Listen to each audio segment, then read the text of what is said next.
Baik,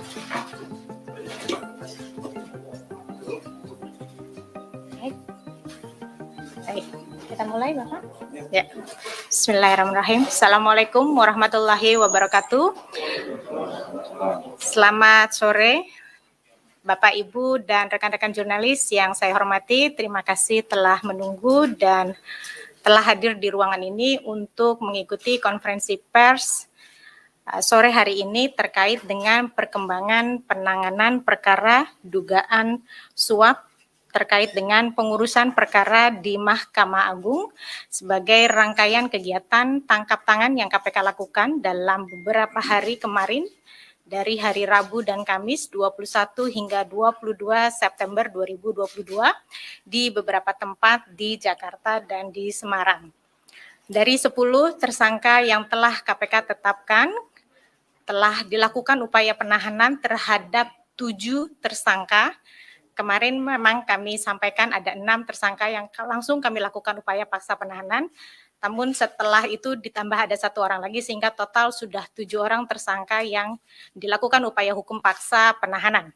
Dan ada koreksi yang ingin kami sampaikan bahwa sebelumnya terkait dengan 7 orang tersangka yang dilakukan penahanan ini ada salah satu nama kemarin berinisial RN, seharusnya adalah berinisial NA, yaitu PNS pada Mahkamah Agung. Demikian kami sampaikan sebagai koreksi. Dan hari ini kami akan sampaikan perkembangan lebih lanjut terkait dengan 1 orang lagi tersangka dari 4 orang tersangka yang kemarin belum memenuhi panggilan penyidik dan akan disampaikan secara lengkap terkait dengan perkembangan penanganan perkara dimaksud. Sudah hadir bersama kita sore hari ini yang pertama yaitu pimpinan KPK Bapak Alexander Marwata, kemudian yang kedua, anggota Komisi Yudisial sekaligus Ketua Bidang SDM, Advokasi, Hukum, Penelitian, dan Pengembangan, Bapak Bin Ziyad Kadafi, dan yang ketiga adalah Ketua Kamar Pengawasan Mahkamah Agung Republik Indonesia, yang mulia Bapak Dr. Zahrul Rabain. Terima kasih Bapak-Bapak sudah hadir, dan untuk mempersingkat waktu, kesempatan pertama akan saya berikan kepada Pak Alex untuk menyampaikan perkembangan penanganan perkara yang telah KPK lakukan dalam perkara dimaksud. Silakan Pak Alex.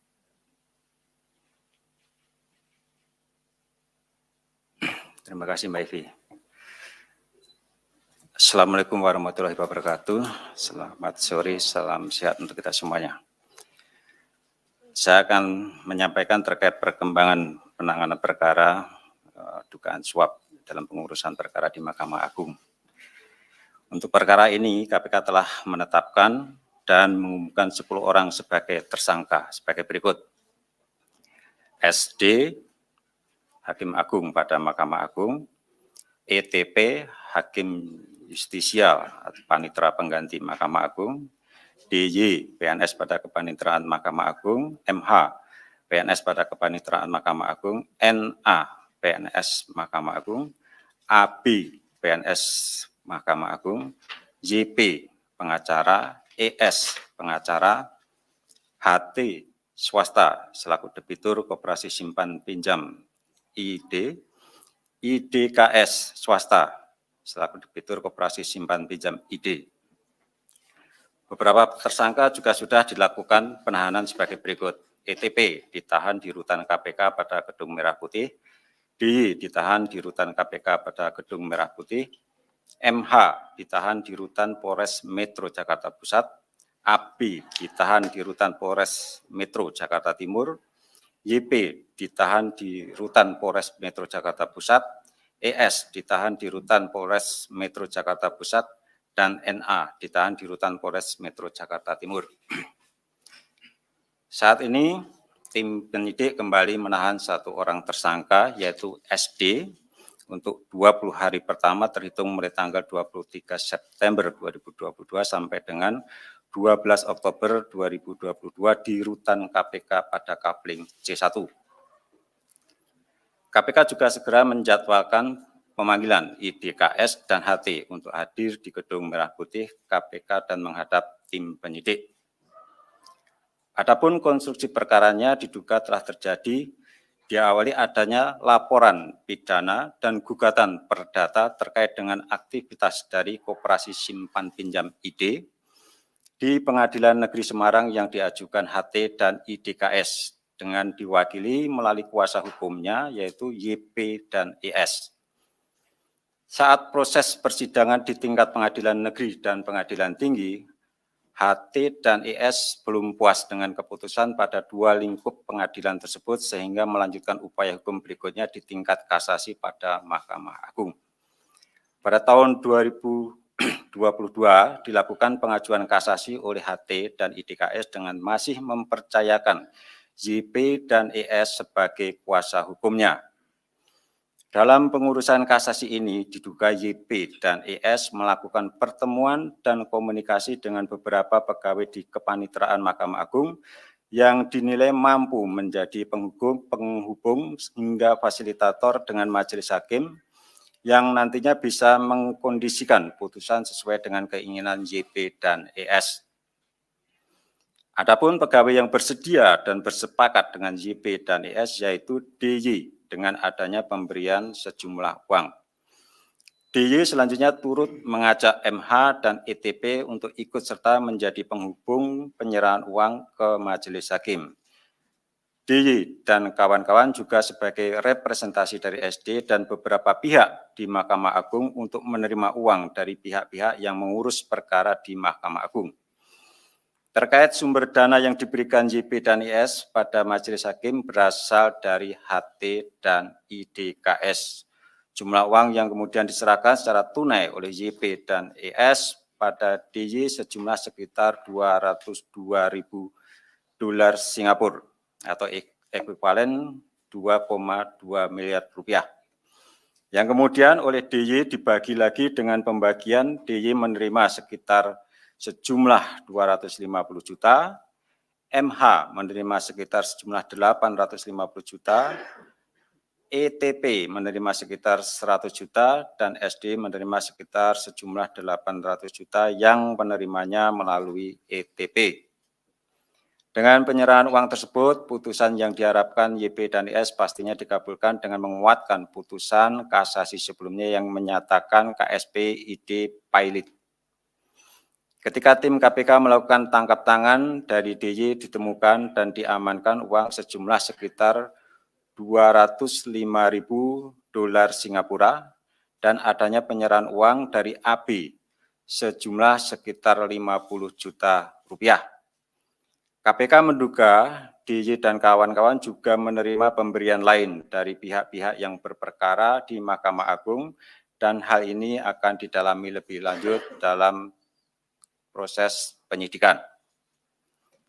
Tersangka SD bersama DS, ETP, MH, NA, dan AB sebagai penerima disangkakan melanggar pasal 12 huruf C atau pasal 11 huruf A atau B, junto pasal 11 Undang-Undang Nomor 31 Tahun 99 tentang Pemberantasan Tindak Pidana Korupsi, sebagaimana telah diubah dengan Undang-Undang Nomor 20 Tahun 2001 tentang perubahan atas Undang-Undang Nomor 31 Tahun 99 tentang Pemberantasan Tindak Pidana Korupsi, junto pasal 55 ayat 1 ke 1 KUHP.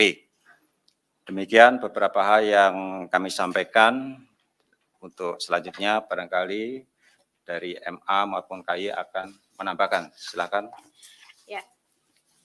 Terima kasih Pak Alex. Untuk selanjutnya kami mohon kesediaan dari Ketua Kamar Pengawasan MA yang mulia Bapak Dr. Zahlur Rabain untuk memberikan beberapa hal ataupun memberikan tanggapan terkait dengan upaya ataupun dari penanganan perkara yang telah KPK lakukan dalam kegiatan tangkap tangan terkait dengan dugaan suap pengurusan perkara di Mahkamah Agung. Kami persilakan kepada Pak Zahlur. Terima kasih atas kesempatan yang diberikan kepada kami. Assalamualaikum warahmatullahi wabarakatuh.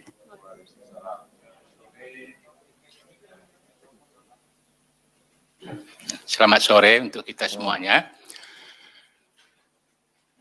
Pertama-tama kami dari Mahkamah Agung di satu sisi merasa sangat prihatin dengan kejadian seperti ini yang telah terjadi, dan di satu sisi yang lain kami mengapresiasi apa yang telah dilakukan oleh KPK, yaitu dalam rangka membersihkan aparatur di lingkungan peradilan yang merupakan visi Mahkamah Agung, di mana Mahkamah Agung berusaha selama ini dan tidak henti-hentinya meningkatkan kredibilitas daripada aparatur pengadilan. Oleh sebab itu, kami dari Mahkamah Agung akan memberikan sepenuhnya, mendukung sepenuhnya apa yang dilakukan oleh KPK, dan kami menyerahkan permasalahan ini ke dalam proses hukum yang berlaku sesuai dengan ketentuan perundang-undangan yang dilakukan oleh KPK. Dan kami akan mendukung hal ini, akan memberikan segala sesuatu yang barangkali dibutuhkan oleh KPK di dalam menuntaskan kasus ini. Kami akan memberikan data-data atau apa yang dibutuhkan oleh KPK di dalam hal ini. Oleh sebab itu, kami dari Mahkamah Agung akan menyerahkan sepenuhnya proses ini kepada KPK untuk menyelesaikannya secara hukum, tentu saja dengan mengemukakan asas praduga yang tidak bersalah, sesuai dengan asas hukum pemeriksaan kita. Kemudian, sesuai dengan ketentuan peraturan perundang-undangan, kalau atau jika aparatur pengadilan itu sudah ditetapkan sebagai tersangka dan ditahan, maka Mahkamah Agung akan mengeluarkan surat pemberhentian sementara terhadap aparatur tersebut guna menghadapi pemeriksaan dengan sebaik-baiknya.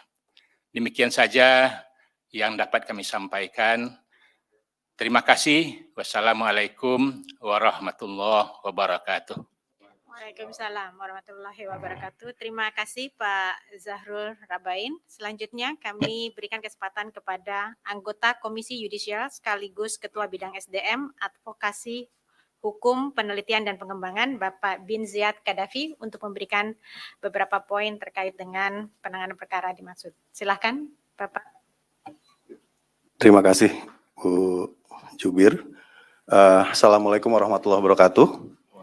Salam sejahtera bagi kita semua. Yang saya hormati Wakil Ketua KPK Bapak Alexander Marwata, yang saya hormati Dr. Zahrul Rabain, Ketua Kamar Pengawasan Mahkamah Agung Republik Indonesia. Saya menghadiri undangan untuk melakukan konferensi bersama di sini antara 3 lembaga untuk menyatakan bahwa Komisi Yudisial Republik Indonesia memiliki concern yang sangat mendalam terhadap kasus ini. Apalagi kasus OTT berikut pengembangannya, kemudian melibatkan seorang hakim agung dan seorang hakim yang kebetulan menjabat sebagai hakim justisial di Mahkamah Agung sebagai tersangka. Mahkamah Agung adalah lembaga peradilan yang tertinggi yang sama-sama kita tahu menjadi benteng terakhir dari peradilan. Tentu saja concern kami sangat kuat terhadap kasus ini. Tetapi di sisi lain, kami juga mengapresiasi dan berterima kasih kepada KPK yang mau kemudian mengerahkan tenaga dan pikirannya guna mengungkap praktek korupsi di sektor peradilan. Kami dari Komisi Yudisial sangat mendukung apabila KPK berkenan untuk berfokus pada isu judicial corruption ke depannya. Dan apa yang sedang ditangani saat ini menunjukkan bahwa sistem penegakan hukum di Indonesia masih bisa berjalan, di mana bahkan sosok pejabat dengan posisi yang tinggi di lembaga peradilan masih kemudian bisa menjadi tersangka dari proses pengungkapan yang dilakukan oleh KPK. Kami di sini 3 lembaga tentu saja punya kewenangan yang berbeda-beda. KPK sebagai institusi penegak hukum tentu saja memiliki banyak luxury karena punya kewenangan untuk menjalankan upaya paksa dan mendapatkan bukti-bukti secara lewat berbagai langkah ya, penyelidikan dan penyidikan yang dilakukan. Di sisi lain, kami Komisi Yudisial punya kewenangan untuk menjaga dan menegakkan kehormatan dan keluhuran martabat hakim. Jadi menjaga, mengawasi, serta mendisiplinkan hakim dari perilaku-perilaku yang menyimpang. Jadi ruang lingkup kewenangan kami adalah terhadap hakim, dan kebetulan dari daftar tersangka yang tadi sudah disampaikan oleh Pak Alexander Marwata, ada 2 hakim yang termasuk di dalamnya. Di sisi lain, Mahkamah Agung, di mana di sebelah kiri saya hadir Bapak Dr. Zahrul Rabain yang merupakan Ketua Kamar Pengawasan, itu membawahi badan pengawasan yang punya kewenangan untuk melakukan pengawasan internal terhadap seluruh aparatur peradilan. Nah, saya rasa 3 lembaga dengan kewenangan yang berbeda ini tidak semestinya kita lihat sebagai kewenangan perbedaan yang diametral. Tetapi ada potensi untuk kemudian melakukan kolaborasi dari waktu ke waktu. Kami tahu bahwa ada kelemahan-kelemahan dalam sistem penanganan perkara, termasuk juga dalam pengawasan dan pendisiplinan yang dilakukan oleh lembaga-lembaga ini. Karena itu kami ke depan menawarkan diri dan mendorong agar kolaborasi untuk deteksi dini, guna pencegahan dan penindakan ya terhadap perilaku yang menyimpang, apalagi jika sudah melibatkan transaksi perkara dan korupsi, itu bisa dilakukan oleh ketiga lembaga ke depannya. Kemudian, kami juga sebagai lembaga, Komisi Yudisial akan melakukan pemeriksaan dalam ruang lingkup kewenangan kami. Tetapi tentu saja, kami akan menghormati juga ruang yang harus dijaga oleh KPK dalam melakukan proses penegakan hukum. Karena itu, pemeriksaan yang akan kami lakukan akan kami terus koordinasikan baik dengan KPK maupun dengan Mahkamah Agung soal timingnya, apakah bersamaan dengan berjalannya proses penegakan hukum atau sesudah itu nanti kami akan berkomunikasi secara erat dengan kedua lembaga. Dan terakhir, kami mendukung sebagaimana tadi disampaikan oleh Pak Zahrul, kami di Komisi Yudisial juga mendukung langkah-langkah yang akan dilakukan oleh KPK untuk menyelesaikan perkara ini setuntas-tuntasnya dengan segala data, pengetahuan, keahlian, network, infrastruktur yang dimiliki oleh Komisi Yudisial. Saya rasa itu yang bisa saya sampaikan. Terima kasih atas perhatian rekan-rekan media. Assalamualaikum warahmatullahi wabarakatuh. Waalaikumsalam warahmatullahi wabarakatuh. Terima kasih Bapak Bin Ziyad Qaddafi. Baik, sekali lagi ingin kami sampaikan bahwa konferensi pers ini memang betul salah satu bentuk sinergi dari ketiga lembaga, KPK, MA, dan KY, dan bagaimana sinergi untuk saling mendukung pelaksanaan tugas dan wewenang masing-masing secara independen sesuai dengan amanat undang-undang masing-masing. Bapak, Ibu, dan rekan-rekan jurnalis, saya akan buka untuk sesi tanya-jawab. Untuk sesi pertama kami buka untuk 3 penanya, silahkan. Boleh Bang Sabir di sana belakangnya. Nanti ada satu lagi. Boleh satu lagi? Ya, silakan. Assalamualaikum warahmatullahi wabarakatuh. Selamat sore untuk kita semua, Pak Alex, Pak Zahrul, dan Pak Bin Ziyad.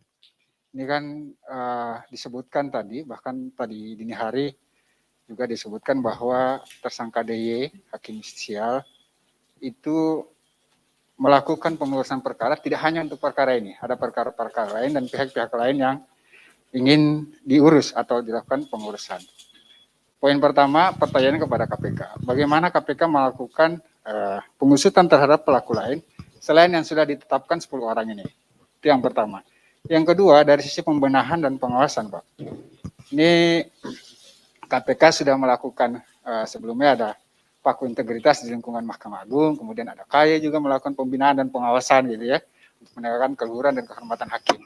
Nah, tetapi kemudian ini kasus berulang. Tahun 2013 ada Jody Supratman, kemudian sebelumnya juga ada Edi Nasution, sebelumnya lagi ada Nur Hadi Abdurrahman. Ini kalau diurut kasus di lingkungan Mahkamah Agung ditangani KPK dari 2013 sampai sekarang itu ada lebih dari 20 orang, Pak. Karena sebelumnya 12 orang yang ditangani baik terpidana ataupun yang sudah bebas.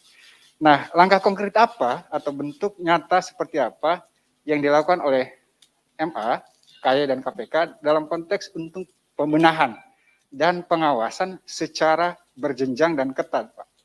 Ya kalau misalnya Mahkamah Agung menyebutkan sudah melakukan, tapi terulang. Ya, artinya ini kan ada celah yang sebenarnya masih terbuka lebar gitu, dan Ketua MA yang mulia Pak Muhammad Syarifudin menyebutkan pada tahun 2020 lalu, terima kasih kami belum ada OTT, tapi kemudian ternyata sudah di OTT oleh KPK. Maksudnya ini pembenahan secara konkret oleh Mahkamah Agung lebih khusus, itu di mana? Karena celah-celah yang disampaikan oleh Pak Alex maupun Pak Firly, itu kan ada celah, ada PNS, kemudian ada panitera, kemudian ke jenjang Mahkamah Agung. Kita, Hakim Agung, kita misalnya mau ketemu wawancara dengan Hakim Agung saja, itu sangat sulit. Tapi ketika orang mau ngasih dalam tanda petik uang gitu ya, lebih gampang, mudah sekali. Nah, maksudnya untuk mencegah ini bagaimana? Konkretnya seperti apa langkahnya? Jangan kemudian hanya menyebutkan kami melakukan pembenahan, pemecatan. Pecat itu urusan belakang, Pak. Tapi membenahi untuk kepentingan masyarakat pencari keadilan itu lebih penting. Itu yang kedua. Yang ketiga adalah soal pengurusan perkara lain ini, Pak Alex. Ini perkara apa yang diurus oleh tersangka DY dan kawan-kawan gitu ya. Karena hakim justisial tentu diperbantukan dari hakim tinggi sebelumnya, kemudian menjadi panitera pengganti gitu. Nah ini berani KPK melihatnya perkara apa? Perkara yang koperasi simpan pinjam ini. Dari saya terima kasih. Assalamualaikum warahmatullahi wabarakatuh. Waalaikumsalam warahmatullahi wabarakatuh. Terima kasih. Tadi saya lihat di belakang ada Mas Hanafi, kalau nggak salah. Silakan. Sore Pak Alex, Pak dari KAY dan MA, Mbak Ipi, sore. Saya Hanafi dari Detikom. Yang pertama saya ingin nanya terkait pemberitaan bahwa sebelum datang ke KPK, Bapak Hakim Agung ini sempat datang ke MA. Itu pengakuannya datang ke MA itu ngapain? Setelah itu yang kedua, tadi sempat KAY juga konferensi pers Pak di Komisi Yudisial, saya datang, katanya KAY bakal koordinasi dengan KPK terkait perkara ini.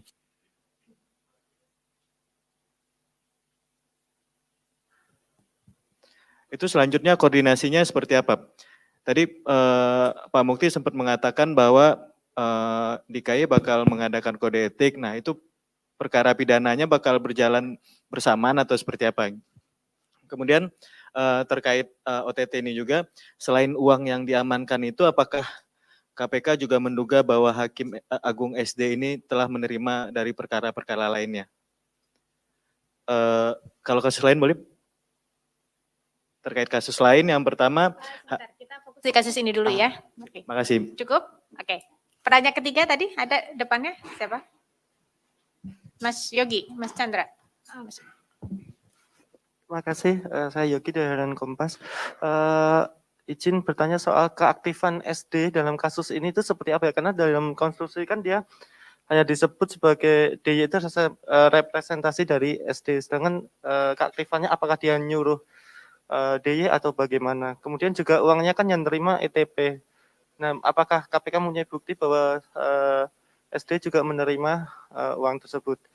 Kemudian untuk 3 tersangka lainnya, apakah menunggu? Karena tadi saya ketika pengumuman tersangka ini kan saya pagi itu sempat WA-an sama Pak Sudrajat juga direspon dengan baik, tapi ternyata kok nggak sekalian ditahan, kenapa gitu loh.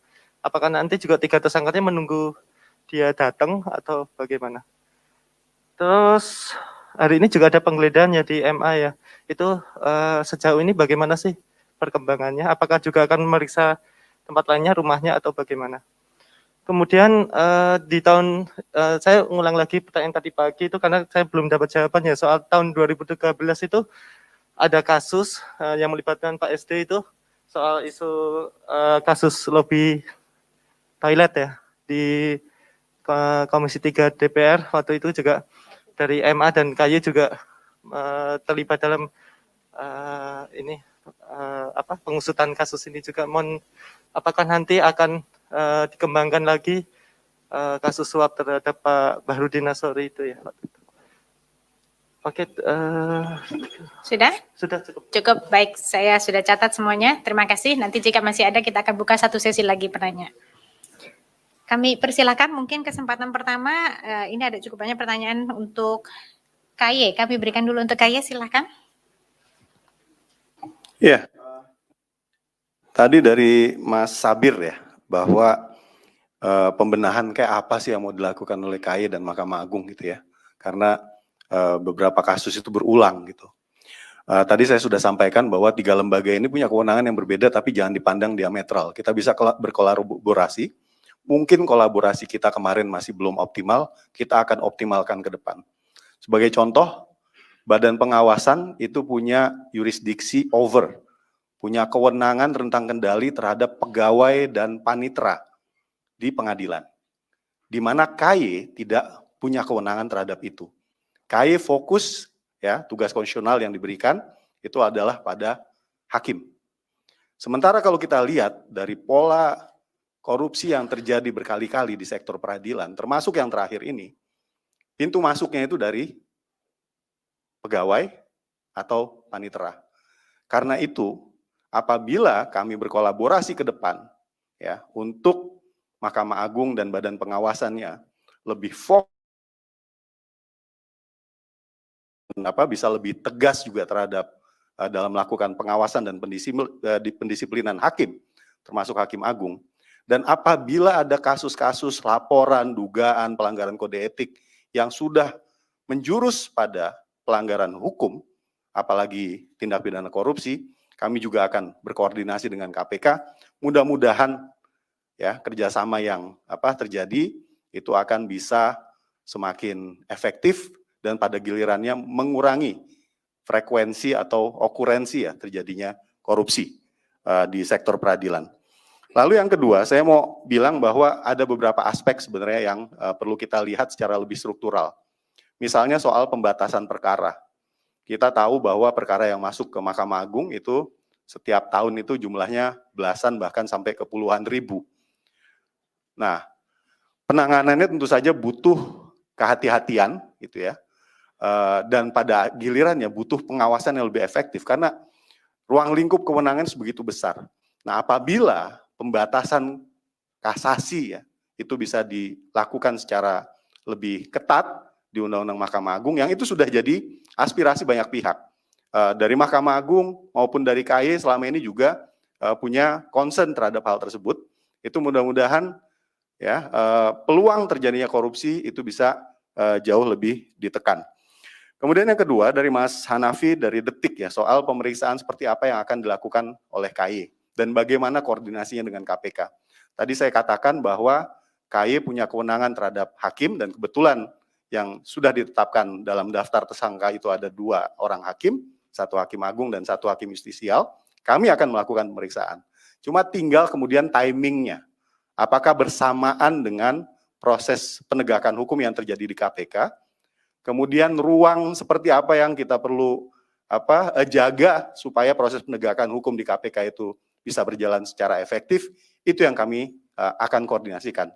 Tapi yang jelas, KY akan secara aktif dan serius memberi perhatian pada kasus ini dan akan mengeksersis kewenangannya yang diberikan oleh konstitusi dalam rangka mengawasi dan mendisiplinkan hakim.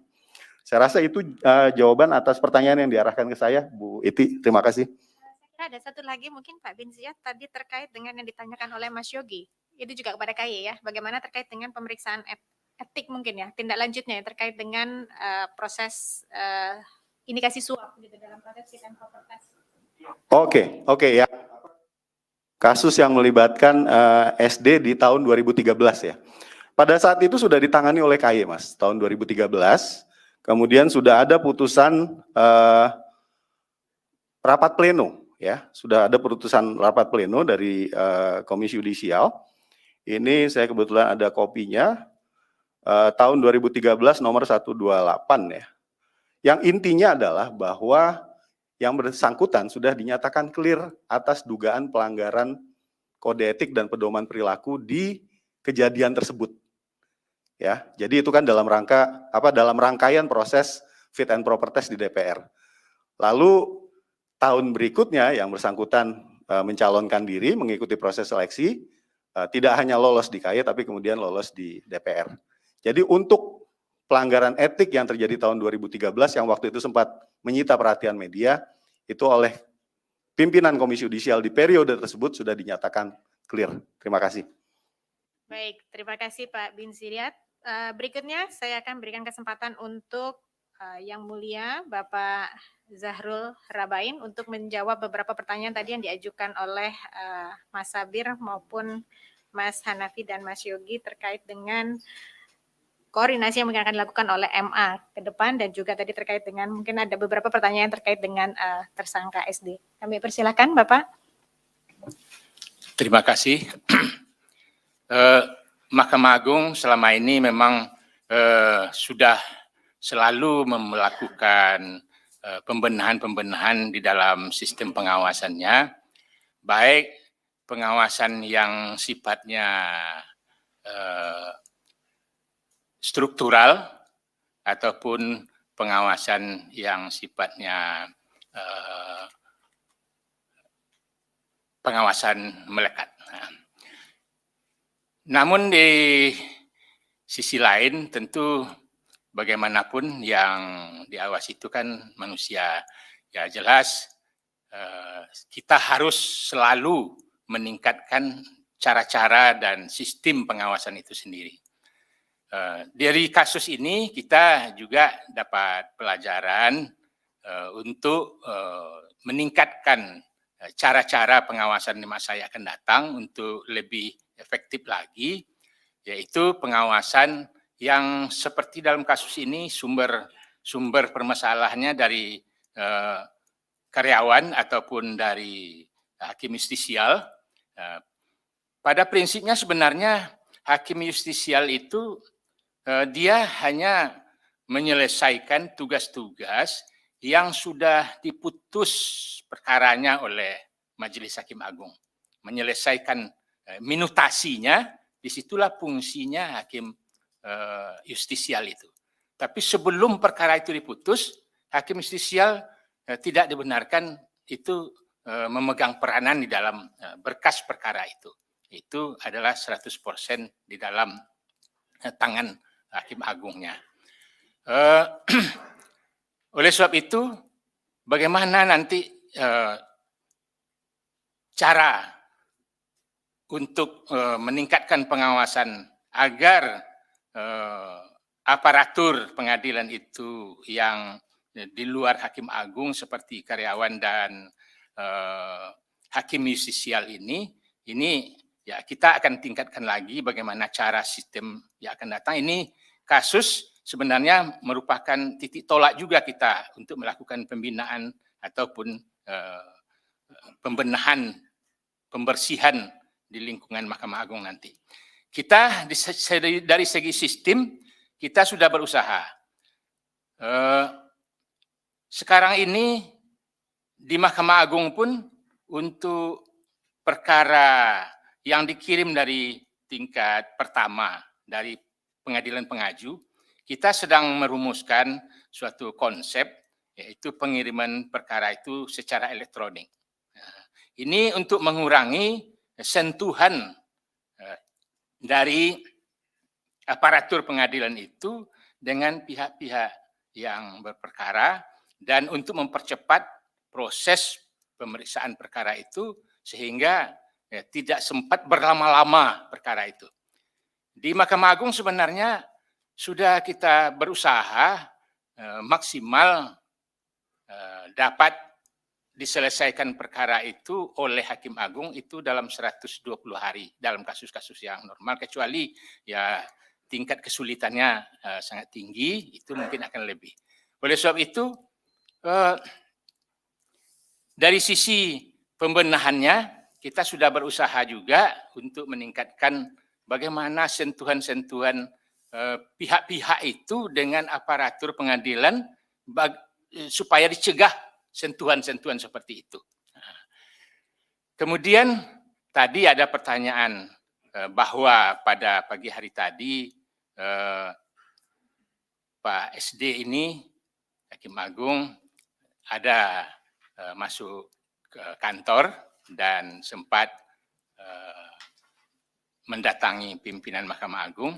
Itu karena dia malam tadi tidak ada permasalahan, tidak ada panggilan apa-apa, dan kebetulan pagi ini dia diperintah atau dipanggil datang ke sini dengan niat baik, dia sudah kooperatif untuk datang ke sini. Tetapi karena dia punya atasan, tentu dia melapor dengan atasannya bahwa dia dipanggil untuk datang ke KPK.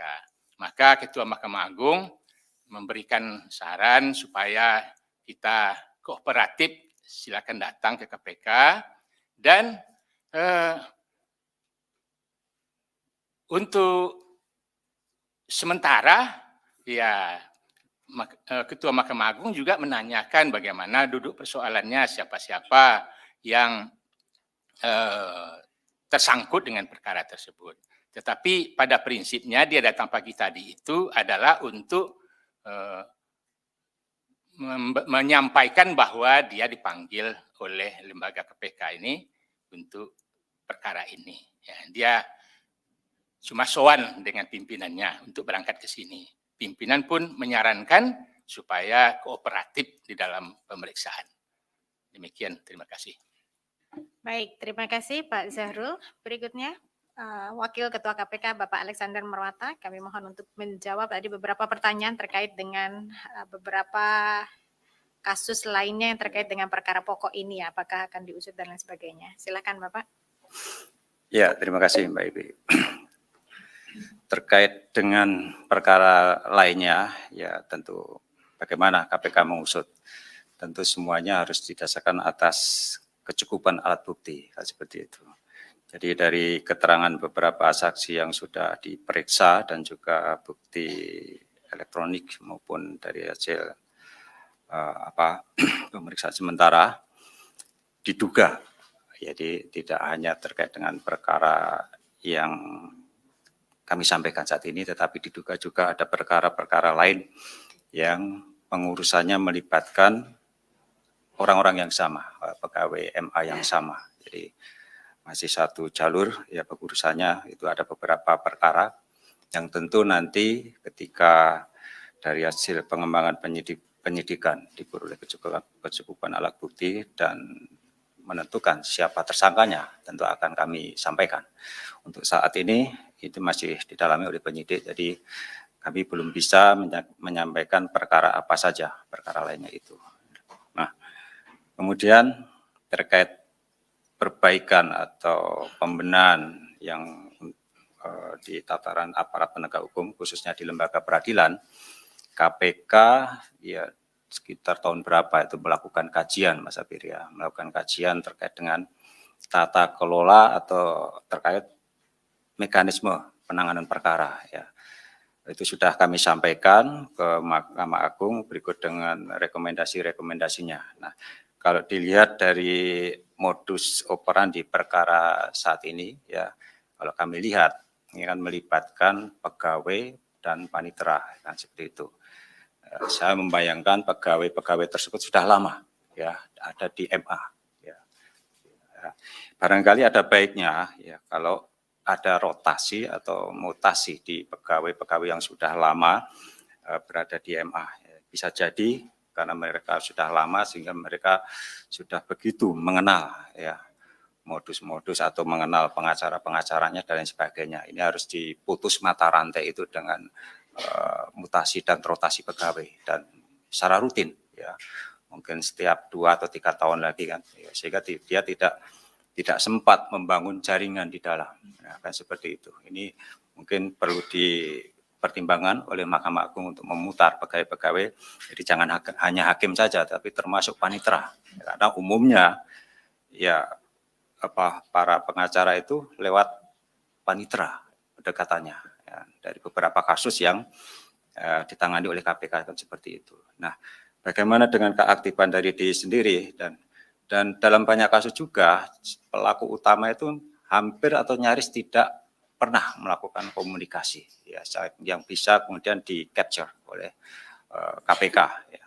Selalu menggunakan kaki tangan dan lain sebagainya, dan dari pengakuan dan keterangan dari para pihak tersebut kemudian kami bisa meyakini bahwa terdapat cukup alat bukti untuk menetapkan tersangka. Nah, jadi itu yang kemudian kami lakukan penindakan ya terhadap para pelaku utama tersebut. Nah, kemudian juga terkait penggeledahan, ya ini biasanya juga seperti itu, begitu ada sprindik, ya kemudian juga ada sekaligus ada surat perintah melakukan penggeledahan dan penyitaan. Sejauh mana hasilnya ya nanti kita akan mendengarkan dari penyidik sendiri kira-kira bukti apa yang diperoleh dalam rangka untuk proses pembuktian ini, saya kira itu. Jadi kami belum mendapatkan informasi terkait dengan apa hasil penggeledahan dan apa pengembangannya tersebut. Kita tunggu saja. Saya kira itu Mbak Ipi beberapa hal yang bisa kami sampaikan. Terima kasih. Baik, terima kasih Pak Alex. Rekan-rekan, saya kira sudah dijawab lengkap semua pertanyaan rekan-rekan. Saya kira mungkin kita bisa cukupkan untuk konferensi pers kita sore hari ini. Cukup ya? Baik. Dengan demikian, hingga hari ini KPK telah melakukan penahanan terhadap 8 dari 10 tersangka dan pada 2 tersangka lainnya yang yaitu atas nama ID, KS, dan HT, maka KPK akan segera menjadwalkan pemanggilan untuk menghadap tim penyidik di Gedung Merah Putih KPK. KPK mengimbau kepada kedua tersangka untuk kooperatif dan memenuhi panggilan penyidik untuk dapat memberikan keterangan di hadapan penyidik. Baik, saya tutup untuk konferensi pers kita sore hari ini. Terima kasih atas perhatian Bapak, Ibu, dan rekan-rekan jurnalis. Wassalamualaikum warahmatullahi wabarakatuh. Selamat sore.